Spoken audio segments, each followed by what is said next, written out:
How do you pass the Language Arts and Reading subtest of the Elementary Education K-6 exam? What are the big concepts you need to know? Do you know them? My name's Scott Roselle, and in this video, I'm gonna walk you through the exact concepts you need to know to be successful and pass the Language Arts and Reading subtest of the FTCE Elementary Education K-6. I know that's a mouthful, but I wanted to let you know specifically what we are going to be covering. So how do I know it's on the test? Well, as the founder of 240 Tutoring, we make the best FTCE study guides available. And as we create the study guides, we go through to find out exactly what's on the test so we know exactly what information we need to give our customers. And in this video, I'm gonna walk you through those big concepts that we know are going to be on the test. So keep watching. The Language Arts subtest can be neatly divided into 5 sections. Those 5 sections are reading process, literary analysis and genres, language in the writing process, literacy instruction and assessment, communication and media literacy. So let's get started with the biggest, reading process. This section really comes down to, do you know the reading process, how students learn to read and kind of how they read, and can you help students along in that process? Now, reading process questions make up 29% of the test, give or take. So it's incredibly important that you understand the big concepts in this section. And those 3 big concepts is emergent literacy, text analysis, and teaching strategies. Now, emergent literacy is really what a student understands about reading and writing before they can read and write. It's simply the first step in the literacy process, and literacy is just learning how to read and write. So this is what happens before students can read and write. It's the knowledge they have before. So for this section, make sure you know what phonological awareness is, decoding, and the concept of print. Those key words will show up on the test, and you have to know what they mean to be able to get those questions right. Now, text analysis is simply knowing the main parts of comprehension. And comprehension is basically understanding something. So text analysis is really understanding and comprehending the text a student is reading. So brush up on terms like main idea, supporting details, author's purpose, point of view, inference, and conclusion. It's those kind of words and ideas that are going to come up on the test, especially under text analysis. And if you know what those words are and how they fit into really understanding reading, you'll do great on those questions. And the last big concept for reading process is teaching strategies. And this is simply the strategies, specific strategies you will use to teach reading. So you need to know the best practices for teaching things like decoding skills, vocabulary development, and reading comprehension. And be sure you know the components of reading fluency. And this involves things like the rate at which a student reads, the automaticity of sight words, and other key areas. And be sure you know the components of fluency. Now, fluency is just how well and how fluent a student reads. And the main components to know are accuracy, automaticity, rate, prosody. Now, I just gave you a lot of information, and I want to break some of those terms that I've referenced down a little bit more so you're more comfortable on the test. I mentioned phonological awareness. Now, phonological awareness is just the ability to hear the smallest units of sound. The smallest unit of sound is known as a phoneme, and so if you have phonological awareness, you can break down a word based on how it sounds. So for bat, B-A-T, b-at, each of those letters represents a specific phoneme, and students need to be able to distinguish between those. They need to be aware of the phonological parts of the word in order to be able to continue in the reading process. Now, concepts of print is really understanding how reading works, like how a book works. You go left to right, individual letters are combined to make words, words combined to make sentences, and individual letters represent units of sound. So concepts of print is really, does the student understand how print works, how the concept of print works? And the last one I mentioned was fluency, and I gave you 4 terms you may not have heard before, at least not in the terms of reading fluency. So I just want to touch on those really quickly. Accuracy is just reading words correctly. Automaticity is knowing the words right away. So when you see and or but or so, you don't really have to sound it out or really think about it. You just know what that word means. That's automaticity. It's automatic. Rate is simply how many words a student can read per minute. And prosody is really how well you sound. So does the student sound like a robot when they read, or can they properly insert inflection into their read aloud time? Now, the next section is literary analysis and genres. Now, this section is just being aware of the different types of genres of books and being able to relate and discuss them intelligently. This section makes up 16% of the language arts subtest. And there are 3 big concepts that you need to know: types of genres, literary devices, teaching strategies. Now, types of genres is very simple. It's just knowing what kind of books are out there. And by the different kinds of books, you got science fiction, fiction, nonfiction, and then within nonfiction, you got biographies or historical narrative. There's just a lot of different genres, and you need to know at a high level what they are and what separates them. The next is literary devices. And these are just things that authors use to make their stories or the words they use extra special. Literary devices include things like similes, metaphors, onomatopoeia, things that really help you understand what's being said and make it stick in your mind, stand out. And the last is teaching strategies. And this is really understanding how to choose the best book for your class and then the best way to present the information in that book to your students. So those are the three big concepts to understand. I'm gonna touch on a few specific concepts that are quite likely to show up. The first is realistic fiction. And these are stories that could happen in real life, but they haven't. Think stories like Shiloh. And the key difference about this genre is that there's nothing really fantastical or mystical about them.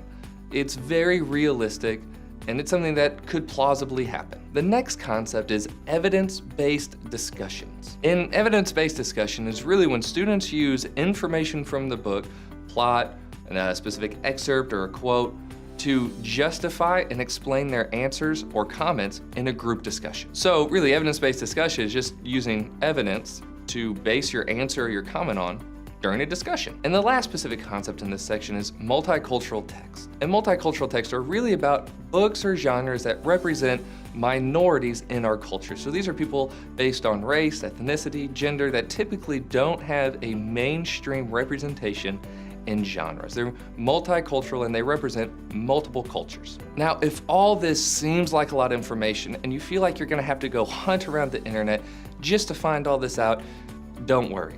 As I said before, at 240 Tutoring, we have the best study guides for these tests. So all these concepts I've mentioned and many more can be found fully explained with authentic practice questions in our study guides. All you have to do is go to 240tutoring.com, look for the study guide for this subtest, and you'll be on your way to passing it in no time.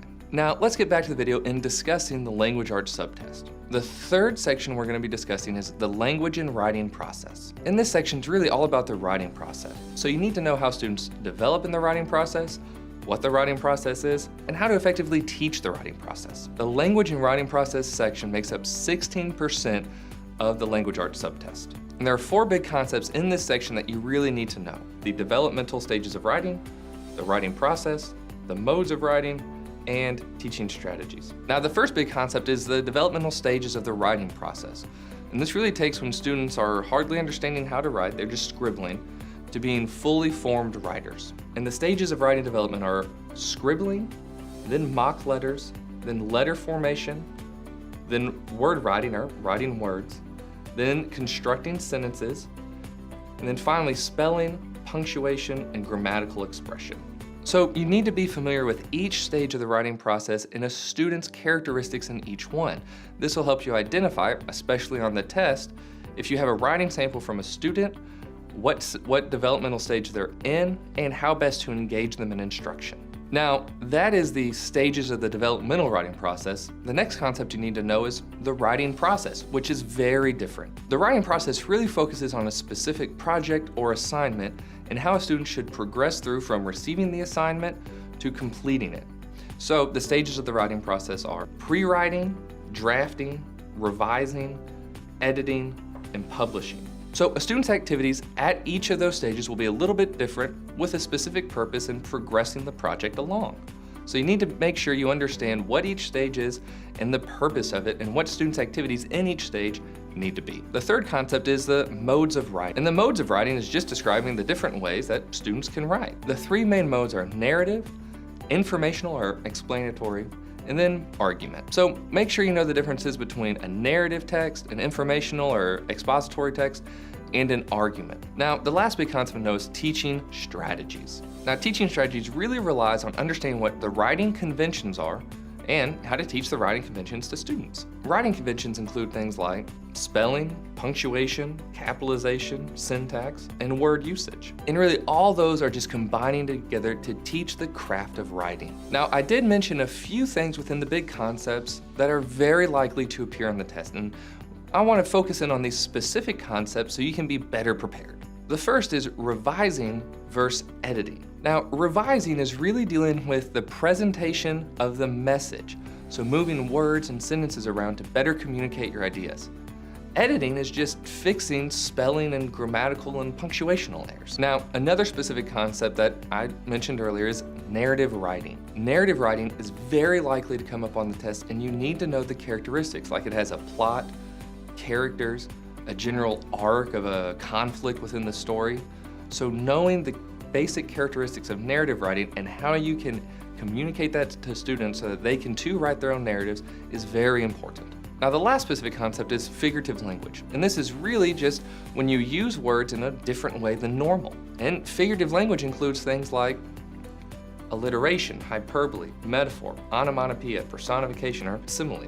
So understanding that figurative language, or as we referenced earlier, literary devices, and how students can incorporate that into their writing to make their writing more effective is going to go a long way on the test. Now, the fourth concept we're going to talk about is literary instruction and assessment. And this really falls along knowing how to teach and then assess students' knowledge of the reading and writing process. Literary instruction and assessment is going to make up 23% of the language arts subtest. And there are three big concepts you need to know: teaching strategies, literacy assessment, and data analysis. Now, teaching strategies might seem redundant because we've covered it in so many sections before, and it kind of is. And it really boils down to knowing how to teach students how to read and write. And if this is a big theme that keeps appearing in all the other concepts, then it's probably a big indicator that you need to focus on understanding these teaching strategies and how to teach students how to read and write, because that's mainly what you'll be doing as a teacher. Now, there are a few best practices you can use within this, and it's kind of instructional activities. There are things like literature circles, small groups, reading workshops, writing workshops, and reading centers. So understanding what those specific concepts are and how to implement them in the classroom is going to be imperative. The next big concept in this section is literary assessment. And literacy assessment's really understanding how you can assess a student's progress in their literacy. So you need to be able to give students a variety of assessments, be able to interpret the variety of assessments, and combine it all into a clear, cohesive picture of a student's progress. And there's four big different kinds of assessments, and they are norm-referenced assessments, criterion-referenced assessments, diagnostic assessments, and curriculum-based assessments. Now, just as a side note, you have to know the difference between a norm-referenced assessment and a criterion-referenced assessment. That will come up on the test, and that could be the difference between passing and failing.